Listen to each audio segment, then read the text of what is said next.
What if the world isn't broken, but occasionally forgets how to hold itself together? That's how one physicist once described it, years after witnessing a moment she couldn't explain. She said it softly, as if afraid the universe might overhear her. And maybe that's how all great mysteries begin, not with proof or panic, but with a quiet question that lingers at the edge of comprehension. There have always been stories, accounts scattered through centuries of people who vanished and reappeared, of landscapes that seemed to breathe, or of days that replayed themselves like skipping records.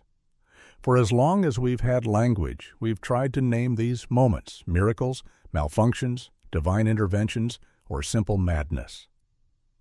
But what if they're none of those things? What if reality, in all its vast precision, occasionally stutters the way an old film reel catches on a frame? Consider this. We live inside a universe so consistent that we rarely question its stability. Gravity always falls, time always flows, matter resists intrusion. Yet beneath that calm surface hums a complexity beyond imagination. Atoms flickering between existence and absence, particles entangled across impossible distances. To most, these are curiosities of quantum physics.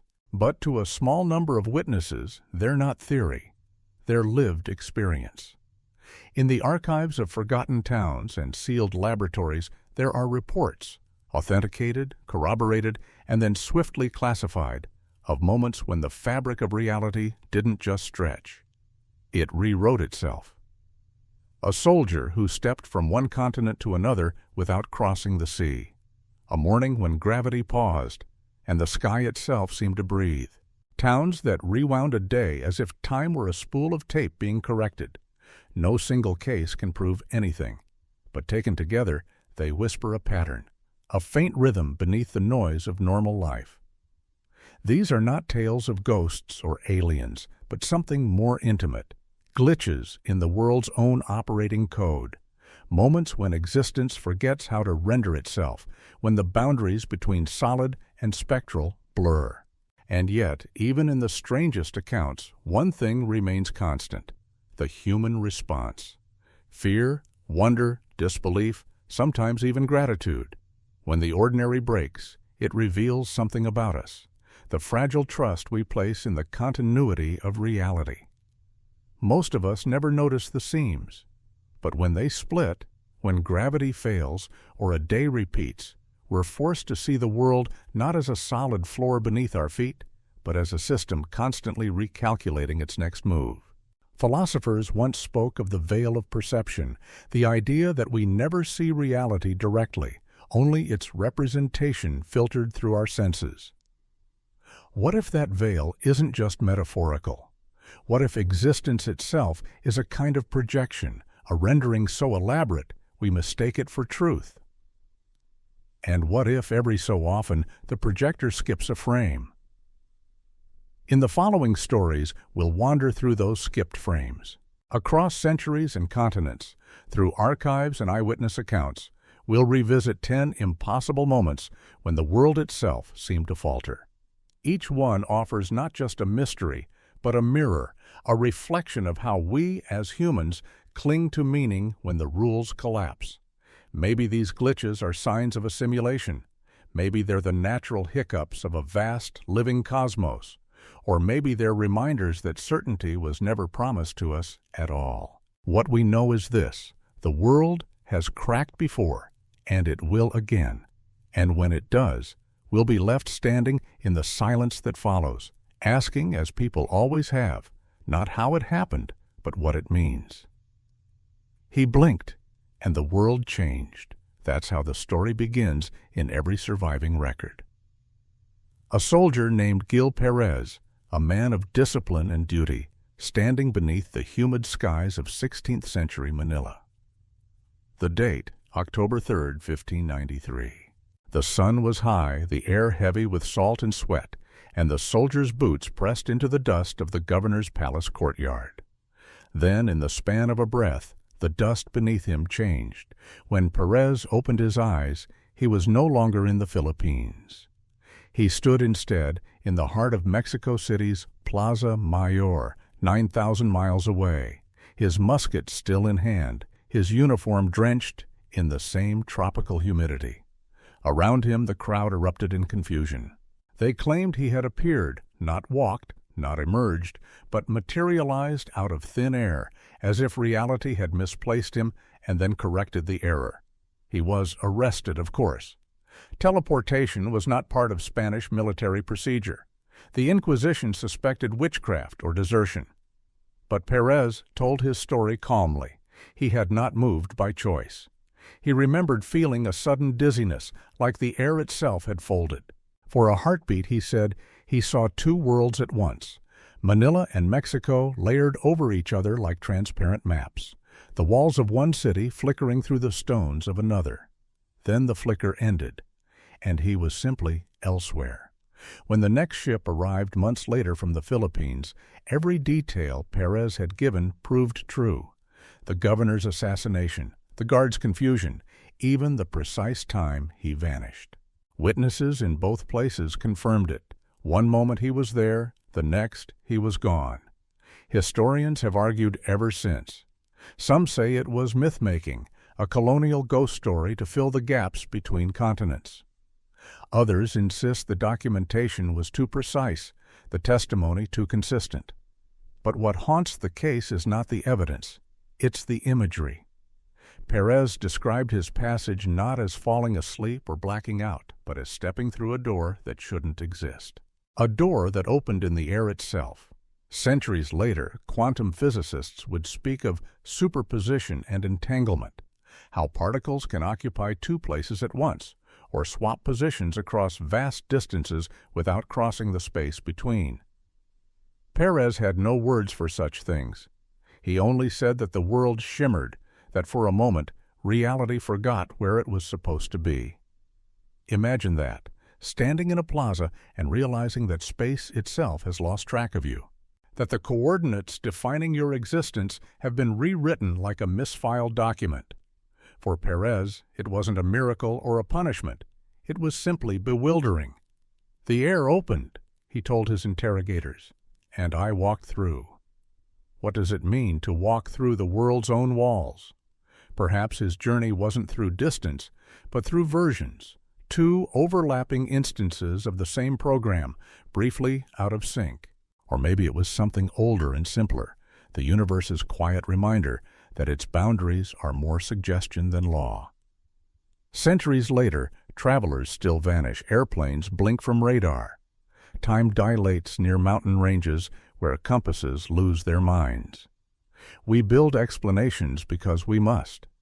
But in some quiet corner of history, Gil Perez still stands between two worlds, caught in that luminous instant when space forgets its own continuity. His story reminds us that even the most familiar ground beneath our feet may not be stable. That somewhere, just beyond the visible, there might be another door waiting, unmarked, unbuilt, and perfectly real. And sometimes all it takes to cross it is a single blink. At 10:47 a.m., the world forgot how to fall. That's what the locals of Taos, New Mexico, would later say about that strange August morning in 1969, a day when coffee floated from its cups, clothes hovered from clotheslines, and the air itself seemed to lose its loyalty to the earth. It began quietly. A woman named Maria Santos was hanging laundry behind her adobe home when she dropped a wet sheet and watched it rise. For a few seconds, she thought her eyes were playing tricks on her, but when she reached for the sheet, it drifted just beyond her grasp, slow and graceful, like a jellyfish in still water. Minutes later, phones began ringing across town. At the police station, dispatchers fielded dozens of calls. My car's moving on its own. The fountain water's going the wrong way. My child just jumped over the roof. By 11 o'clock, Taos was a different planet. Dust hung motionless in the sunlight. Children bounced from pavement to porch like astronauts learning to walk. Even birds seemed uncertain, flapping in slow, confused arcs, caught in the soft tremor of altered physics. Dr. Richard Morrison, a visiting physicist, rushed outside with his notebook and stopwatch. He found that gravity hadn't vanished entirely. It had merely weakened. Objects still fell, but lazily, as if time itself hesitated to commit. He dropped a quarter, and it took nearly 20 seconds to touch the dirt. Television crews captured the moment by accident, filming a documentary nearby when the anomaly began. The footage, later sealed in university archives, shows a reporter mid-sentence as her papers drift upward, circling her like leaves in a dream. Behind her, the cameraman's voice trembles. What's happening to the world? For exactly 17 minutes, Taos lived in that impossible lull. Then, as suddenly as it began, gravity remembered itself. Everything that had been suspended, clothes, furniture, droplets of water, fell at once. The sound, witnesses said, was deafening. A single crash of return, a town exhaling after holding its breath. The aftermath was confusion, a few broken bones, and a silence that no one could quite explain. Government teams arrived before sunset, collecting film reels, interviewing witnesses, and classifying the event under terms no one recognized. Officially, it was dismissed as a localized atmospheric distortion, but among the residents it was remembered as the gravity holiday, a day when the rules took a brief vacation.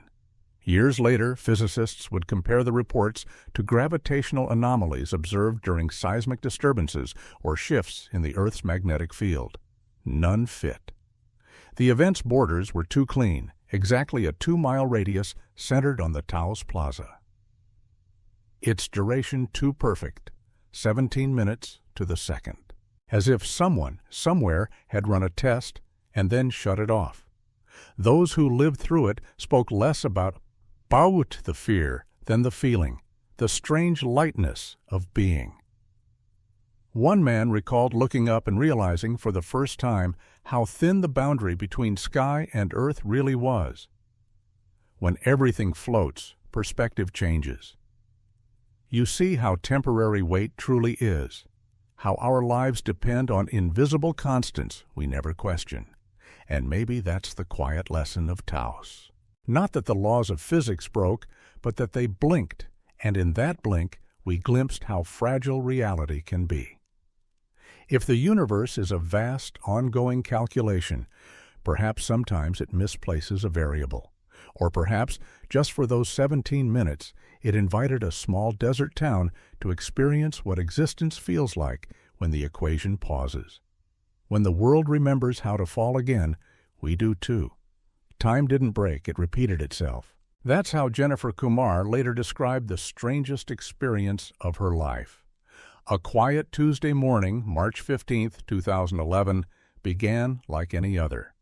The alarm buzzed at 6:23 a.m. She brewed coffee, fed the cat, and joined the slow pulse of traffic heading toward downtown Portland. By evening, nothing remarkable had happened, until she awoke again to the same Tuesday. And again. And again. 47 times in a row. At first, Jennifer thought it was a dream looping inside itself. She'd read about déjà vu, about brain misfires that replay sensations, but this was different. The same radio song, the same barista spilling foam on the counter, the same meeting where her supervisor made the same half-hearted joke about deadlines. On the third iteration, panic gave way to curiosity. She began keeping a log, testing whether her memory persisted while the world reset. By loop number 6, she knew it did. Every morning, her notebook was blank again, yet she remembered what she had written. Reality, it seemed, had erased its side of the equation, but not hers. On the 12th loop, Jennifer decided to interfere. There was a car accident she'd witnessed near the interstate. 2 sedans, one flipped, one burning. This time, before it happened, she called 911, reciting every detail. License plates, timing, location. The operator laughed until the crash unfolded exactly as she predicted. That night she stayed awake, terrified that her warning had somehow caused the accident. But at 11:59 p.m., she blinked, and the alarm rang again. Tuesday. Still Tuesday. As the repetitions continued, Jennifer stopped fearing the loops. She began using them. She learned Italian, memorized poetry, practiced piano until her fingers bled, then healed by the next morning. The world forgot. She remembered. By the 23rd loop, she contacted a physicist she'd once met, Dr. Sarah Chen, a specialist in temporal anomalies. Together, they began testing the phenomenon. Chen placed atomic clocks around Jennifer's apartment, installed EEG monitors, and recorded data across dozens of resets. The results were astonishing.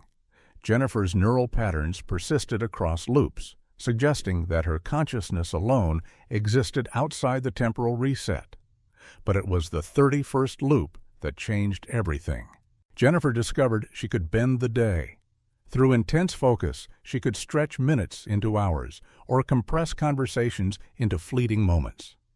Lunch could last for what felt like an afternoon. A phone call could blur past in seconds. Time had become pliable, responsive to her attention, like the frame rate of a simulation adjusting to the observer's input. Then, during the 45th loop, she wasn't alone. At a cafe downtown, she noticed an elderly man watching her. When she approached, he smiled and said, "You're not the only one stuck here." His name was Frank Rodriguez. He'd been trapped in the same day for 3 cycles. They compared notes. Their memories aligned perfectly. The loop was expanding, catching more people in its orbit. Together they searched for an exit. They tried everything: synchronized sleep, coordinated travel, even prayer. Finally, on the 47th Tuesday, they attempted a symbolic act, something new, something unpredictable. They stood in the park and simply stopped.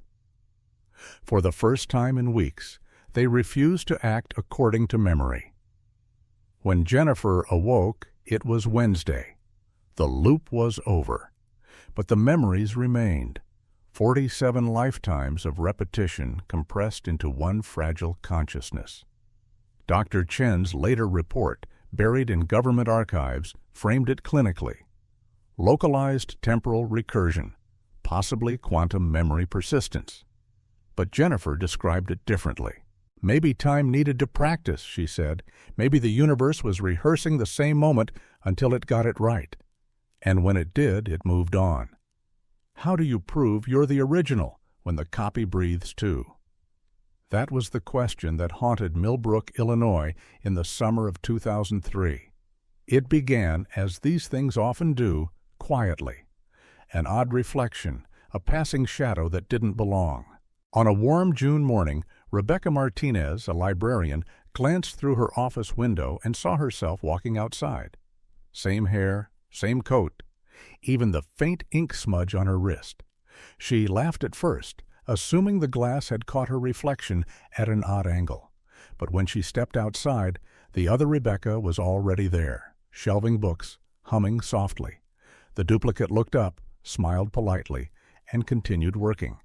By the afternoon, the phenomenon had spread. Tom Bradley found another Tom mowing his neighbor's lawn.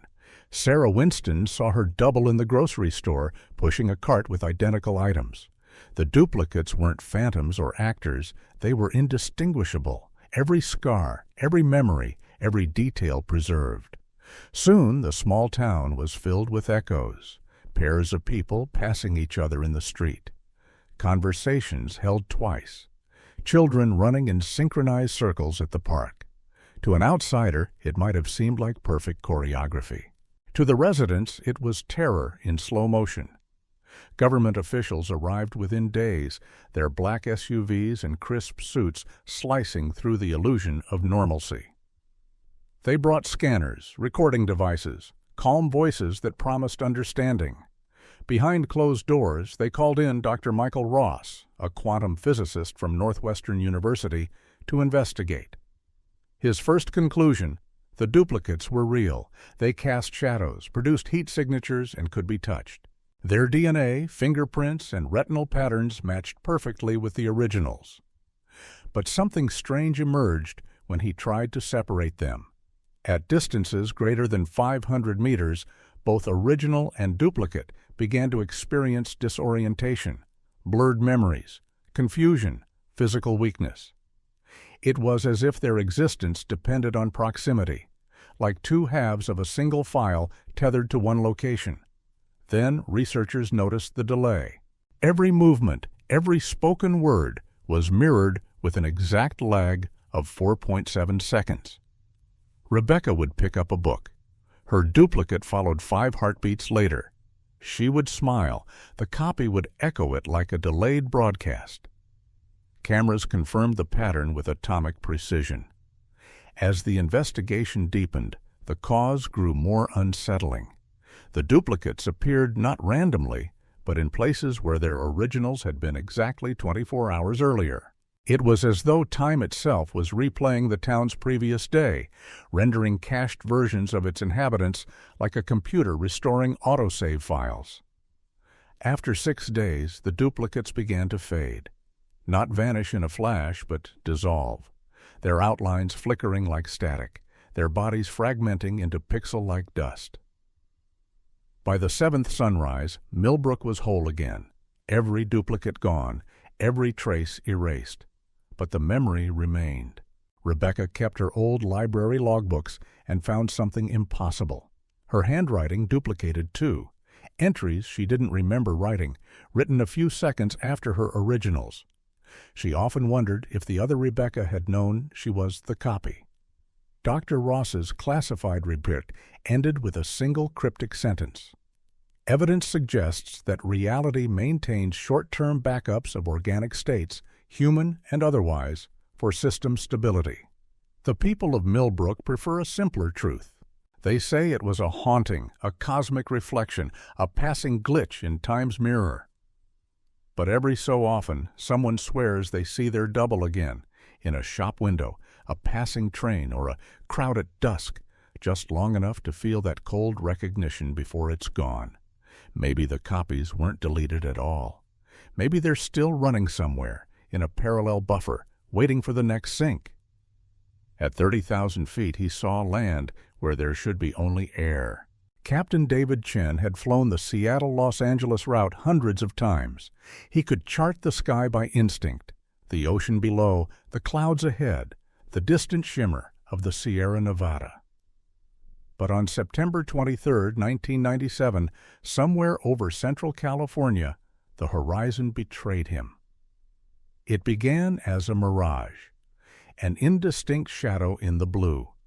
At first, Chen thought it was another aircraft or a cloud formation catching the sun at an odd angle. Then the outline sharpened, trees, hills, rooftops, and then, unmistakably, people. A landmass the size of Manhattan hung motionless in the open sky, hovering above the clouds like a misplaced continent. Chen's co-pilot gasped. Passengers pressed to the windows, pointing, murmuring prayers or curses. The island wasn't vapor or illusion, it was solid. Through binoculars, Chen saw buildings with pitched roofs, winding roads, even columns of smoke rising from chimneys. He could make out figures moving along pathways, small but distinct, people walking as if nothing were unusual about their airborne world. He radioed air traffic control. Nothing appeared on radar. "Visual anomaly," the controller said, his voice brittle. "Confirm coordinates." Chen read them out, but the screen in front of him glitched, altitude readings flickering, GPS coordinates doubling back on themselves, as though the plane occupied multiple locations at once. The passengers watched in silence as the aircraft drew closer. The island cast a shadow on the clouds below. When they were within 2 miles, something extraordinary happened. The people on the island looked up. Several raised their arms, pointing at the plane. One figure, Chen swore, waved. For a fleeting second, 2 worlds saw each other across the impossible. Then the island began to fade. Not like fog dispersing, but like an image collapsing in on itself, edges dissolving, colors draining.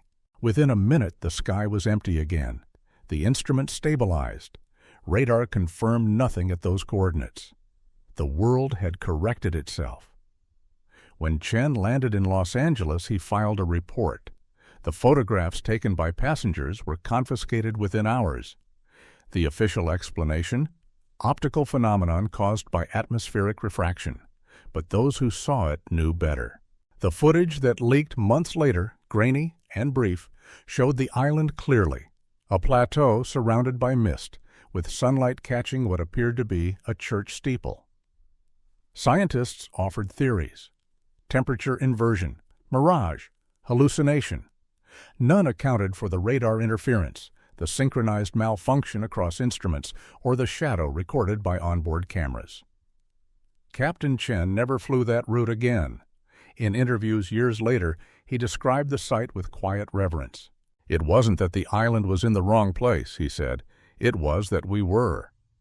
He believed the plane had intersected a layer of reality not normally visible, a moment when two versions of Earth briefly overlapped, like frames in an unfinished animation. Perhaps, he mused, those people looking up from their floating world saw us as the anomaly, the impossible sky travelers passing through their heaven. Whether illusion or intrusion, the event left a mark. Several passengers reported recurring dreams of walking on that island, feeling its cool grass underfoot, hearing the hum of windmills turning in air too thin to breathe. No one has seen it since, but air traffic logs still contain a gap in the data that day, a 47-second void in which every instrument recorded nothing. And yet in that nothing, an island hung suspended, a reminder that the sky we fly through may not be empty at all, but layered with forgotten landscapes drifting between worlds. He didn't disappear. The wall let him through. That's what the witnesses said later. 30 people standing in New York's Grand Central Terminal on a cold December morning in 2005, frozen in disbelief as a man walked directly through a solid marble pillar. His name was John Stevenson, an accountant from Queens on his way to meet a client.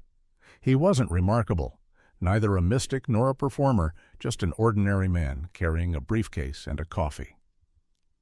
Security footage would later confirm everything. Stevenson strolling across the concourse, distracted by his phone, stepping into the marble column, and emerging on the other side, unharmed, without breaking stride. The pillar stood exactly where it always had, unbroken. But for those 2.5 seconds, matter had yielded. When security officers surrounded him, Stevenson was trembling. "I felt it," he said. "It wasn't empty. It was thick, like walking through water that remembered being stone." He described seeing the inside of the pillar, the twisted steel supports, the veins of marble, even faint vibrations, like the pulse of something alive. The footage was impossible to dismiss. Experts verified the tapes. No edits, no distortions. One physicist called it a direct violation of the Pauli exclusion principle. Two objects cannot occupy the same space, yet Stevenson and the marble had. Medical examinations found nothing unusual. No burns, no radiation exposure.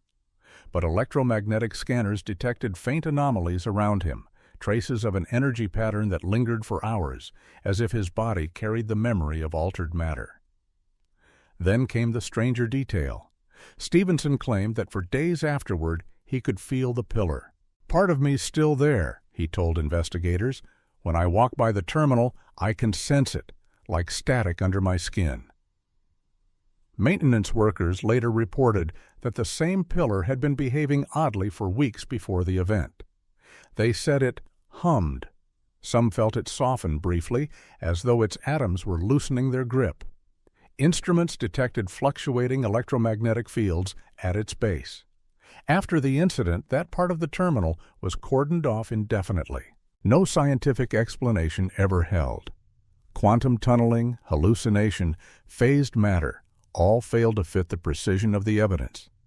And yet, what unsettled people most wasn't the impossibility of the act, but its quietness. He hadn't meant to do it. There was no ritual, no machine, no intent. He simply walked. Perhaps that's the key. We think of solid matter as absolute. But physics reminds us it's mostly empty space, fields of probability pretending to be substance. Maybe Stephenson's accident was a moment when probability briefly forgot to hold its shape. In a way, he revealed how fragile solidity truly is. The walls that surround us, our buildings, our certainties, our beliefs, are all arrangements of patterns, stable only because we agree they are. For a few seconds, that agreement failed. Stephenson later said he stopped taking the subway. He preferred to walk, feeling safer in the open air, but friends noticed he never leaned against walls again. "Once you've been inside stone," he said quietly, "you never trust it not to let you in again." The incident became legend among physicists and philosophers alike, a living metaphor for the thin line between reality and perception. A reminder that everything we touch, even the most solid marble, is only the temporary stillness of motion too small to see. And if the world can forget its own density even for a moment, what else might it forget? Maybe the true miracle isn't that he passed through the wall, but that the wall remembered to become solid again after he was gone. At 3:17 a.m., the town went backward. That's how the night shift nurse at Cedar Falls Medical Center described it. One moment, the demolition site outside her window was an empty lot of rubble.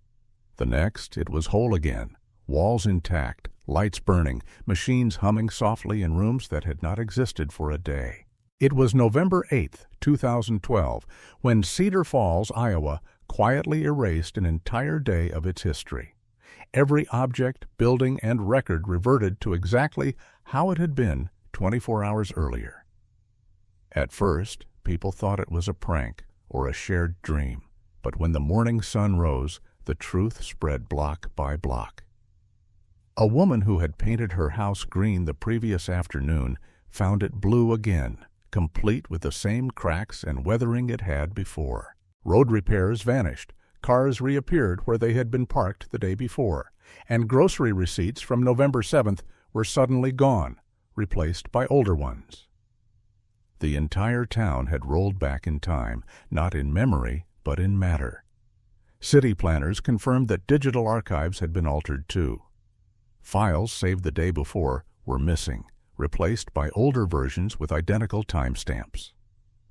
Construction projects half completed were undone in perfect reverse. Even the wear patterns on sidewalks matched their earlier state, as if entropy itself had been forced to rewind. But the strangest discovery came from the hospital. Patients who had received treatment the previous day woke up healed or wounded according to their condition before the reset. One man who had broken his arm found it uninjured. Another, who'd been discharged with stitches, discovered them gone, his skin unscarred. Dr. Jennifer Walsh, a temporal physicist from the University of Iowa, arrived within hours. Her report, later classified, compared the event to a system restore point. She proposed that reality might preserve backups of itself for structural integrity, restoration files that can be activated if corruption occurs. Her words were technical, but her tone, witnesses said, was reverent. "It's as if the universe keeps copies of its own moments," she told the mayor quietly. "And last night, yours was reloaded." Outside the town limits, the effect stopped abruptly. A highway construction project that crossed the border into neighboring Waterloo was half erased. Cedar Falls's side reverted to its prior form, while the Waterloo section remained new. The dividing line between them was so perfect it looked as if the earth itself had been split along a ruler's edge. By afternoon, federal investigators had arrived. They recorded the time of the event, 3:17 a.m., and found references to similar phenomena in obscure Midwestern reports. Brief, localized reversions always at the same time, always erasing exactly 24 hours. The official explanation, released weeks later, spoke of data corruption and electromagnetic interference. But locals still speak of it differently. They say the town blinked, like a tired eye reopening to an earlier view of itself. Some welcomed the change. A few who had lost things, documents, money, even loved ones, found small comfort in the town's reset, a fleeting sense of cosmic mercy. Others were haunted by what it implied. If reality can undo a day, what else might it roll back? A year? A life? At night, Cedar Falls feels ordinary again, its lights reflected in the quiet river. But there are moments just before dawn when some residents swear they hear the faintest hum beneath the air, like an engine idling, ready to restore another version of the world. And sometimes, when clocks hit 3:17, they find themselves wondering, not if it will happen again, but whether this day is the original or just the latest save file. For 47 minutes, Bakersfield became a blueprint. On a bright April afternoon in 2008, residents of Bakersfield, California, stepped into a city that looked half-built, transparent, geometric, and humming faintly, as if the air itself were tracing invisible lines. It began at 2:30 p.m. when Maria Santos, a museum guide, noticed that the facade of the Kern County Museum was flickering. One moment, it looked perfectly normal. The next, its walls dissolved into a grid of glowing lines, beams, pipes, and invisible circuitry revealed like the skeleton of some digital creature. She blinked, thinking it was the glare. But when she reached out, her hand met solid air. The building was still there. It just looked as though someone had peeled away its surface and left the design exposed. Within minutes, the effect spread across 4 blocks of downtown. Buildings shimmered into translucent wireframes.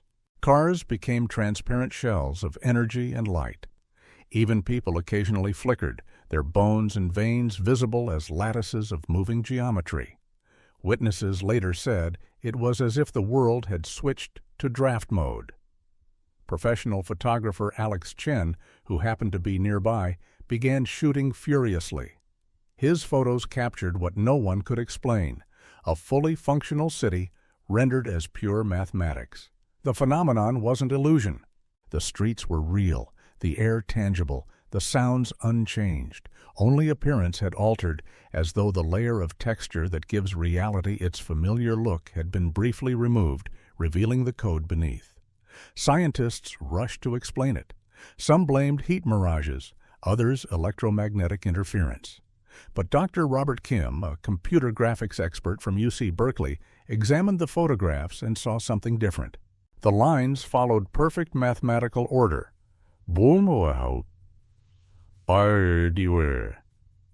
Identical to the wireframe rendering systems used in 3D design software. The geometry wasn't random, it was architectural. Reality showed us its schematics, he said later, as if the world forgot to finish loading. For 47 minutes, Bakersfield existed as an outline of itself. Streetlights, trees, even clouds above the city appeared as glowing contours. People walked through the ghostly version of their home, surrounded by luminous grids that pulsed faintly like a heartbeat. Then, without warning, the light collapsed. Everything retextured in a single instant. One moment, transparency. The next, solidity.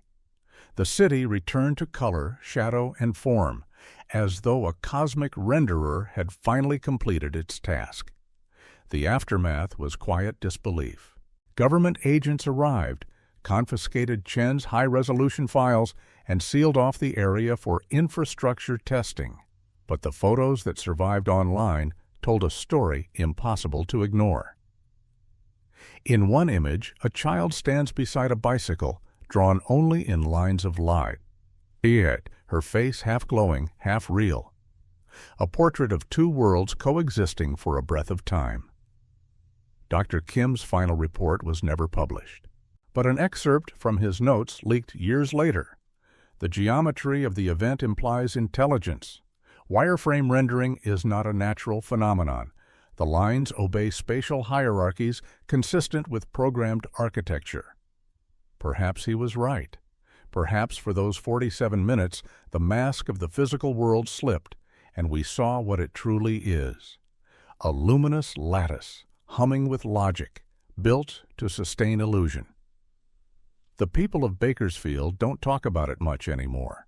But some nights, when streetlights flicker or the air hums faintly with static, a few residents glance up and hold their breath, half expecting the world to turn transparent again, to show its secret scaffolding, its living equations, the ghost architecture that keeps everything standing. And in that brief shimmer of anticipation, they understand the most unsettling truth of all. We live inside the design. It didn't collapse. It simply decided to stop existing. That's how Robert Martinez, a security guard at the Riverside Shopping Mall in Phoenix, Arizona, described what happened late in the morning of July 7, 2016. At first, it looked like an optical illusion, a shimmer at the corner of the eye, a trick of the fluorescent light. But within minutes, reality itself began to thin. It started small. A fountain in the center court began to fade, its water slowing mid-air before the entire structure blinked out of existence. Then the tables around it followed, one by one, as if deleted in sequence. Shoppers froze.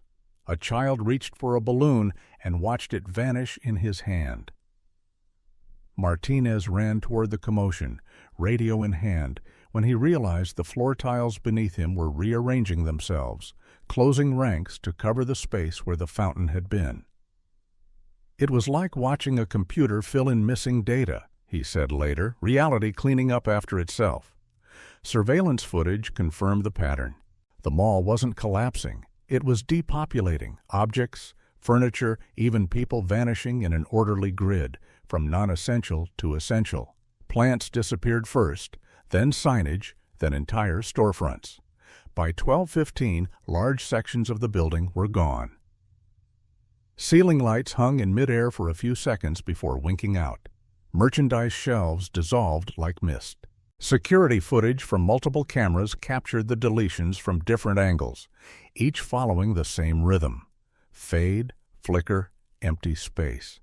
Then came the moment no one could explain. In the middle of the crowd, a woman standing beside the escalator simply ceased to be. Not vaporized, not teleported, erased. Witnesses screamed, but the space where she'd been closed instantly, smooth and seamless. Minutes later, no one could remember her face. Dr. Angela Foster, a physicist from Arizona State University, arrived as the phenomenon was still unfolding. She later described the scene in a confidential memo. The deletions occurred hierarchically, prioritizing structural efficiency. It resembled a system freeing memory resources under load. In other words, the mall was optimizing itself. The effect lasted nearly 3 hours. By the end, 40% of the building's interior had vanished, whole wings reduced to echoing shells. Yet somehow the remaining structure felt complete, as though it had never been larger. Financial records, floor plans, and digital inventories automatically updated to match the new configuration. Even insurance databases reflected the reduced footprint, with no trace of missing property. When investigators reviewed the footage days later, they discovered another anomaly. The timestamps on every video had shifted backward by several minutes, aligning perfectly with one another, as though reality had rewritten its own timeline for continuity. Government agents sealed the site within hours. The mall reopened months later, smaller, quieter, its empty spaces paved over.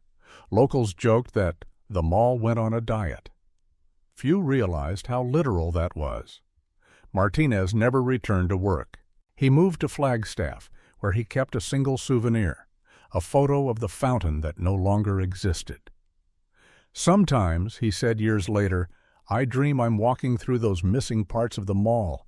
It feels like they're still there, just invisible, waiting to load again. The Riverside event stands as one of the clearest cases of a systemic erasure, a place behaving like a digital construct under stress, purging data to maintain coherence. If the universe truly functions like a program, then perhaps deletion isn't death at all. It's maintenance. And maybe, somewhere beyond perception, those erased moments still hum softly in the background. Ghost files in reality's endless memory, waiting for the next update. They weren't gone. They were still there, just empty. That's how Emma Rodriguez, a college student in Burlington, Vermont, described the week her town seemed to lose its sense of self.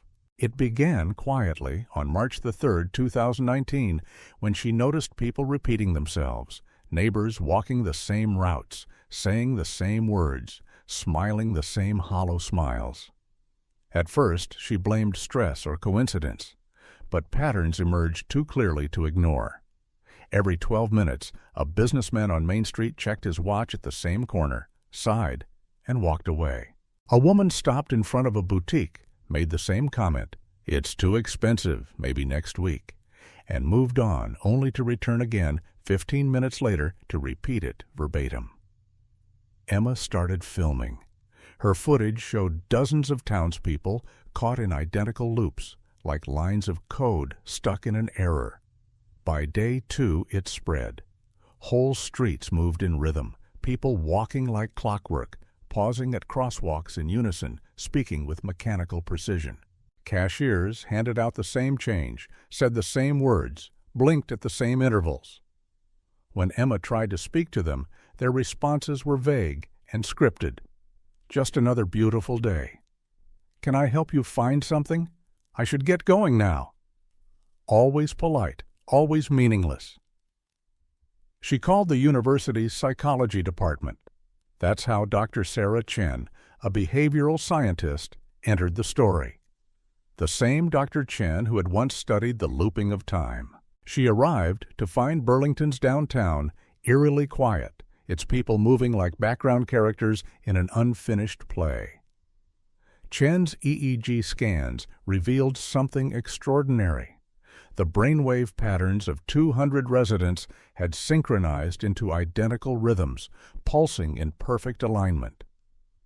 "It's as if their individuality was switched off," she whispered to Emma, "like a shared program running the same subroutine." For 6 days, Burlington lived in a trance. The newspapers didn't print. The buses drove empty routes. Even the pigeons seemed to land and take off in coordinated patterns. Then, on the 7th morning, everything stopped. People blinked, stretched, and resumed their lives as if nothing had happened. When shown the footage, they denied any memory of the repetition. "That's not me," they insisted, staring at their own faces, moving in perfect loops. "I'd never do that."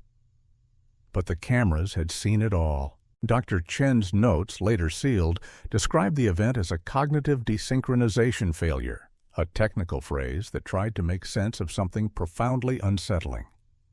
"The human mind," she wrote, "appears capable of reverting to baseline behavioral code when higher processes are suspended.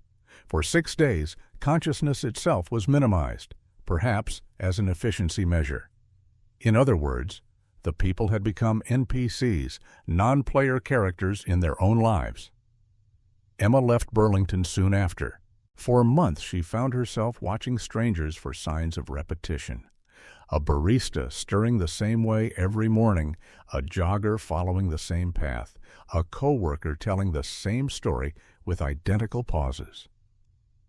Maybe it was coincidence, or maybe she had glimpsed the truth, that we all run on patterns deeper than we know, and that once in a while the system forgets to make us believe we're unique. Years later, she admitted to one final quiet fear. "Sometimes," she said, "I catch myself doing it too, checking my phone, saying the same thing at the same time every day. And I wonder if I ever really stopped." When the impossible repeats, it starts to sound like a language. By the time the 10th event had been documented, investigators stopped calling them coincidences. Historians, physicists, and archivists from half a dozen countries had all seen the same patterns, reality bending in ways that weren't random, but rhythmic.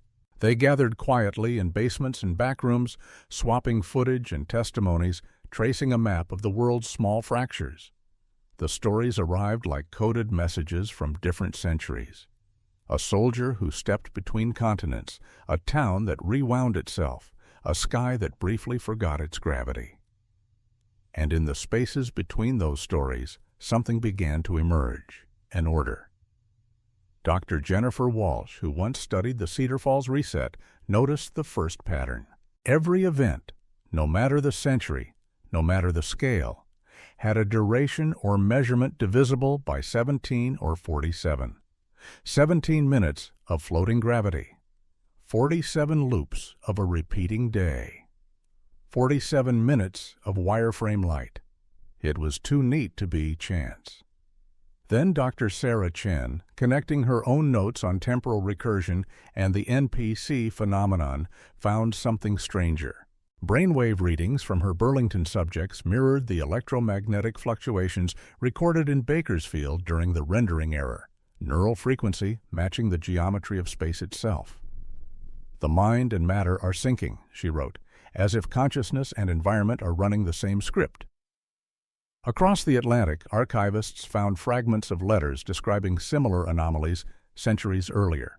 A French monk in 1712 wrote of a chapel that rebuilt itself each dawn from the rubble of the day before.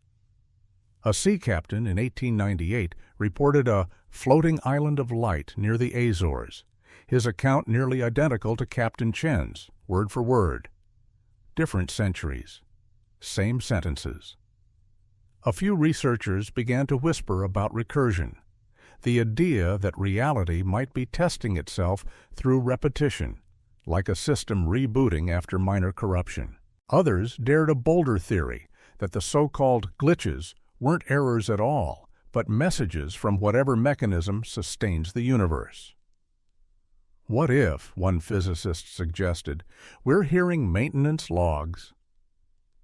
In a small archive in Iowa, Dr. Walsh reportedly played back distorted audio from one of the Cedar Falls surveillance cameras, just ambient noise, static, and wind.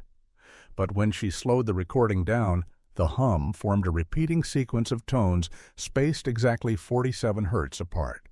Not words, not music, just a pulse, like breath, a pattern. Even the skeptics felt it, an unease that all these anomalies might not be separate threads, but fragments of a single tapestry glimpsed through its tiers.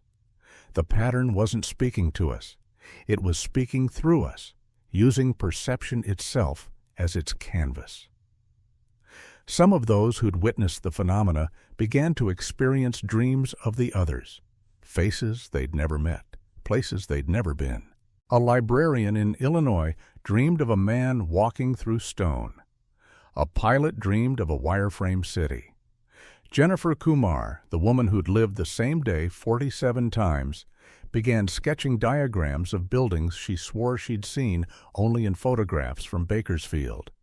The connections deepened, weaving time and memory into something communal, something beyond coincidence. Maybe, they said, we're not observers at all. Maybe we're part of the correction. In the final pages of her journal, Dr. Chen wrote a single line: "The glitches are not breaking reality. They are maintaining it." And if that's true, then perhaps every strange event, the floating island, the vanishing mall, the looped day, wasn't an accident, but a kind of cosmic recalibration. The static isn't noise, it's signal. And once you start to hear it, you realize the truth that terrifies and comforts in equal measure. The universe is still talking. Maybe the world is trying to show us how it works, if only for a moment. That's how Dr. Angela Foster phrased it during the closed session of the 2019 International Symposium on Theoretical Physics. Her voice was quiet, tired.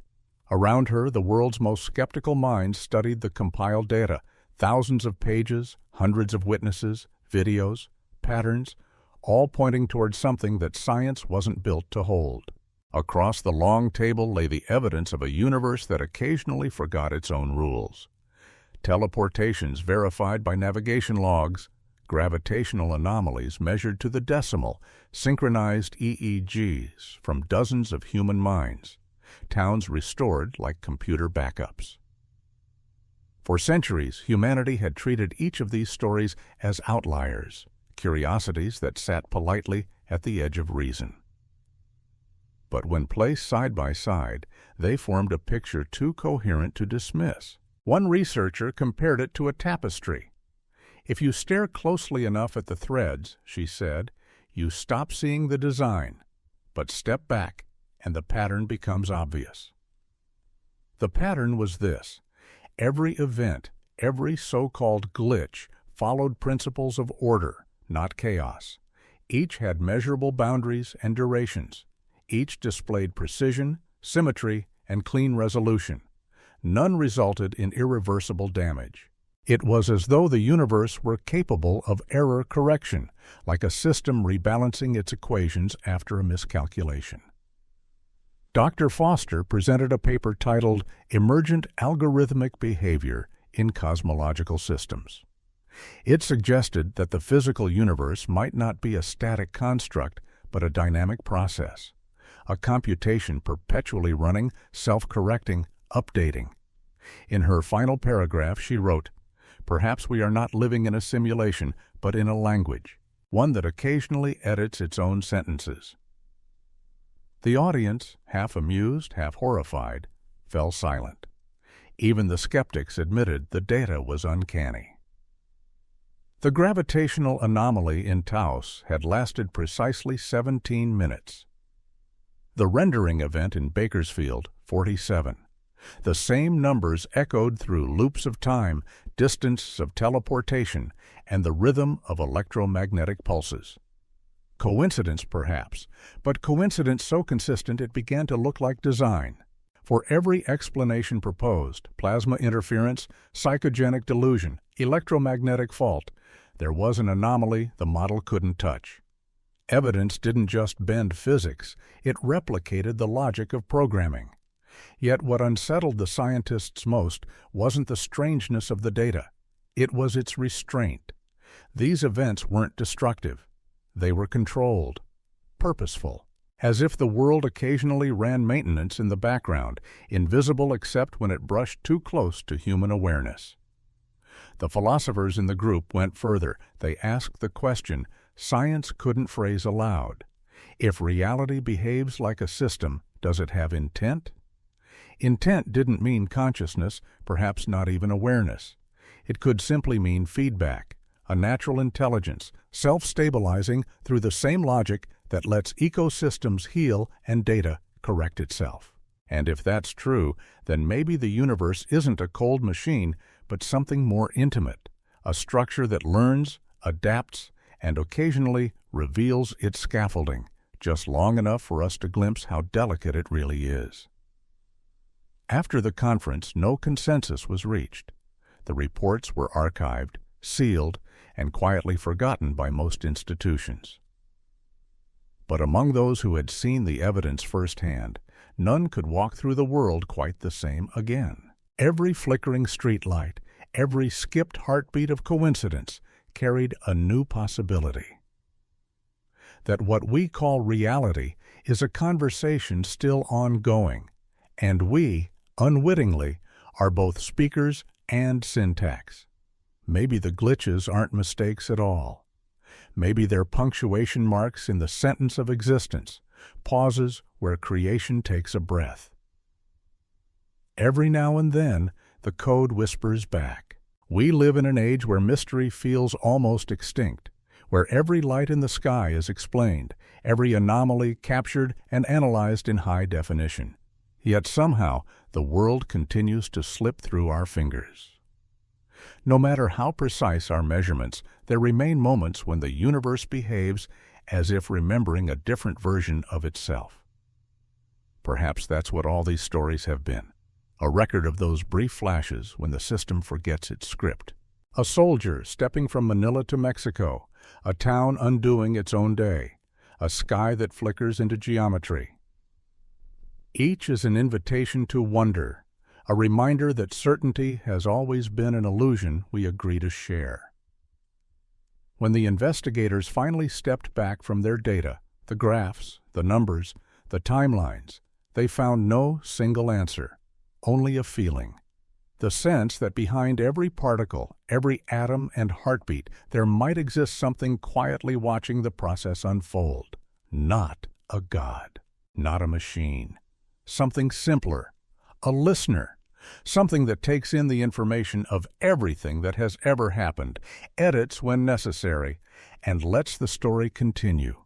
You could call it the programmer, if you like, the unseen architect who occasionally corrects a misplaced line of code. But maybe that name is too grand. Maybe it isn't a who at all, but a principle, a rhythm built into the universe's pulse, a pattern that knows how to balance itself, like the ocean adjusting its tide. Somewhere in the spaces between data and dream, there's a logic that feels almost human. It pauses, hesitates, rewinds. It erases what no longer fits. It learns, and perhaps that's the truest reflection of what we are. Subroutines of consciousness built to observe, remember, and make meaning. When the walls shimmer or the sky forgets its gravity, when we catch a glimpse of ourselves looping through the same day, perhaps we're not witnessing errors at all. Perhaps we're witnessing maintenance, a living universe breathing in rhythm with its own awareness. The physicist Jennifer Walsh once said, in an interview she later regretted giving, "The more I study these events, the more I think they're not warnings or accidents. They're empathy. Maybe the system's way of letting us see how fragile it all is, so we'll treat it with care." If she's right, then the glitches aren't breaking reality. They're teaching it, and us. When the world stutters, it gives us a chance to listen, to notice how miraculous continuity really is, to realize that existence itself might be the most intricate communication ever written, updated, and debugged in real time.